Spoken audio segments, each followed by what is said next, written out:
ನಾನು 40 ವರ್ಷದಿಂದ ತಗೊಂಡಂತ ಇವತ್ತು ನಡೀತಾ ಇರತಕ್ಕಂಥ ನಡವಳಿಕೆಗಳಿದೆಯಲ್ಲ ಕಾನೂನಿನ ವ್ಯಾಪ್ತಿ ಒಳಗೆ ಹೋರಾಟ ಮಾಡ್ತಾರೆ. ರಾಮನಗರ ಜಿಲ್ಲೆಯ ಕೇತಗಾನಹಳ್ಳಿ ಭೂ ಹಗರಣ ಸಂಬಂಧಿತ ನ್ಯಾಯಾಂಗ ನಿಂದನೆ ಪ್ರಕರಣದಲ್ಲಿ ಕೇಂದ್ರ ಸಚಿವ ಎಚ್.ಡಿ. ಕುಮಾರಸ್ವಾಮಿ ಅವರನ್ನ ಪಕ್ಷಕಾರರನ್ನಾಗಿಸಿರುವ ಕರ್ನಾಟಕ ಹೈಕೋರ್ಟ್ ಆದೇಶಕ್ಕೆ ಸುಪ್ರೀಂ ಕೋರ್ಟ್ ತಡೆ ನೀಡಿದೆ. ಕುಮಾರಸ್ವಾಮಿ ಅವರನ್ನ ಮಧ್ಯಪ್ರವೇಶಕರನ್ನಾಗಿಸಿರುವುದಕ್ಕೆ ತಡೆ ನೀಡಿರುವ ನ್ಯಾಯಮೂರ್ತಿಗಳಾದ ಪಂಕಜ್ ಮಿತ್ತಲ್ ಮತ್ತು ಪ್ರಸನ್ನ ಬಾಲಚಂದ್ರ ವರಾಳೆ ಅವರ ನೇತೃತ್ವದ ವಿಭಾಗೀಯ ಪೀಠವು 2021ರಲ್ಲಿ ಲೋಕಾಯುಕ್ತರು ಅಂತಿಮ ವರದಿ ಸಲ್ಲಿಸಿರುವ ಹಿನ್ನೆಲೆಯಲ್ಲಿ ನ್ಯಾಯಾಂಗ ನಿಂದನೆ ಪ್ರಕರಣದ ಊರ್ಜಿತತ್ವವನ್ನ ಪ್ರಶ್ನಿಸಿತ್ತು.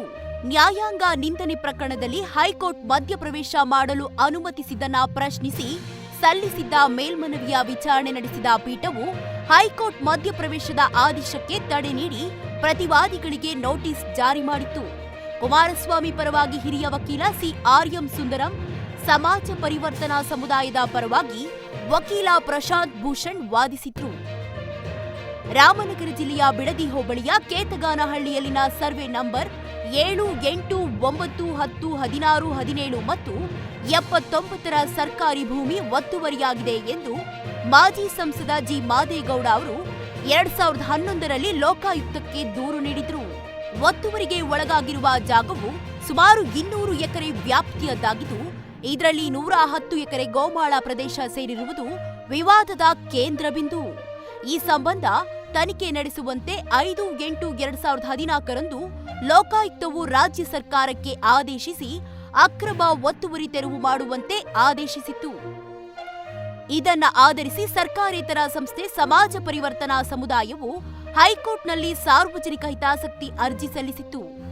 ಲೋಕಾಯುಕ್ತ ವರದಿ ಅನ್ವಯ ಕ್ರಮ ತೆಗೆದುಕೊಳ್ಳಲಾಗುವುದು ಎಂಬ ಸರ್ಕಾರದ ಮುಚ್ಚಳಿಕೆ ಆಧರಿಸಿ ಹೈಕೋರ್ಟ್ 14/1/2020ರಂದು ಪಿಐಎಲ್ ಇತ್ಯರ್ಥಪಡಿಸಿತ್ತು. ಈ ಆದೇಶ ಜಾರಿ ಮಾಡದೇ ಇದ್ದುದನ್ನ ಪ್ರಶ್ನಿಸಿ ಸಮಾಜ ಪರಿವರ್ತನಾ ಸಮುದಾಯವು ನ್ಯಾಯಾಂಗ ನಿಂದನೆ ಅರ್ಜಿ ಸಲ್ಲಿಸಿದೆ. ಈ ನಡುವೆ ಒತ್ತುವರಿಯನ್ನ ತೆರವು ಮಾಡಲು ರಾಜ್ಯ ಸರ್ಕಾರವು ವಿಶೇಷ ತನಿಖಾ ದಳ ರಚಿಸಿತು. ಇದರ ಭಾಗವಾಗಿ ಒತ್ತುವರಿ ತೆರವುಗೊಳಿಸಲು ಕುಮಾರಸ್ವಾಮಿಗೆ ರಾಮನಗರ ತಹಶೀಲ್ದಾರ್ ನೋಟಿಸ್ ಜಾರಿ ಮಾಡಿದ್ರು. ಈ ಬೆನ್ನಲ್ಲೇ ಕುಮಾರಸ್ವಾಮಿ ಸುಪ್ರೀಂ ಕೋರ್ಟ್ ಮೆಟ್ಟಿಲೇರಿದ್ರು. ಈ ಅರ್ಜಿ ವಿಚಾರಣೆ ನಡೆಸಿದ ಸರ್ವೋಚ್ಚ ನ್ಯಾಯಾಲಯವು ಹೈಕೋರ್ಟ್ ಕದ ತಟ್ಟುವಂತೆ ಸೂಚಿಸಿ ಅರ್ಜಿ ಇತ್ಯರ್ಥಪಡಿಸಿತ್ತು. ತದನಂತರ 2025ರ ಏಪ್ರಿಲ್ 17ರಂದು ಹೈಕೋರ್ಟ್ ಕುಮಾರಸ್ವಾಮಿ ಅವರನ್ನ ನ್ಯಾಯಾಂಗ ನಿಂದನೆ ಅರ್ಜಿಯಲ್ಲಿ ಆರೋಪಿಯನ್ನಾಗಿಸಿತ್ತು. ಇದನ್ನ ಪ್ರಶ್ನಿಸಿ ಕುಮಾರಸ್ವಾಮಿ ಸುಪ್ರೀಂ ಕೋರ್ಟ್ ಮೆಟ್ಟಿಲೇರಿದ್ರು.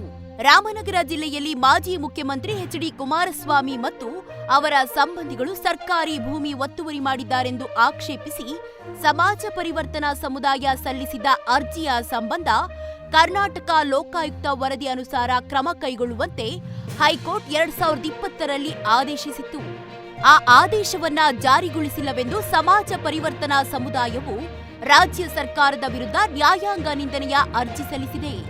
ಈ ಹಿನ್ನೆಲೆಯಲ್ಲಿ ಸರ್ಕಾರಿ ಭೂಮಿ ಒತ್ತುವರಿ ಪತ್ತೆ ಮಾಡಲು ರಾಜ್ಯ ಸರ್ಕಾರ 2025ರ ಜನವರಿ 28ರಂದು ಎಸ್ಐಟಿ ರಚಿಸಿ ಆದೇಶಿಸಿತ್ತು. ಇದು ಕಾನೂನಿಗೆ ಅನುಗುಣವಾಗಿಲ್ಲ. ಆದ್ರಿಂದ ಅದನ್ನ ರದ್ದುಗೊಳಿಸಬೇಕೆಂದು ಕುಮಾರಸ್ವಾಮಿ ಹೈಕೋರ್ಟ್ಗೆ ಅರ್ಜಿ ಸಲ್ಲಿಸಿದ್ರು. ಇನ್ನು ಜೂನ್ 19, 2025ರಂದು ಹೈಕೋರ್ಟ್ ಎಸ್ಐಟಿ ತನಿಖೆಗೆ ಮಧ್ಯಂತರ ತಡೆಯಾಜ್ಞೆ ನೀಡಿತ್ತು. ಒಟ್ಟಾರೆ ಕೇಂದ್ರ ಸಚಿವರ ಮೇಲುಗೈಯೋ ಅಥವಾ ಕಾಂಗ್ರೆಸ್ ಸರ್ಕಾರದ ಹಿನ್ನಡೆಯೋ ಮುಂದಿನ ಸರದಿ ಯಾರದ್ದು?